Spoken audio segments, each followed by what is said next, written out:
Hello, in this video I will show you how to enable Google Assistant to work on lock screen on OUKITEL RT8. So you have to start by opening your Google application, then click on your avatar, and then click on Settings. Now click on Google Assistant, and here click on Hey Google and Voice Match, and now click here to enable Hey Google.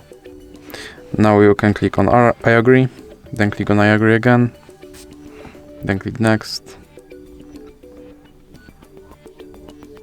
and now click on retrain voice match model. Okay Google, what's the weather tomorrow? Okay Google, set a timer for 5 minutes. Hey Google, make a call.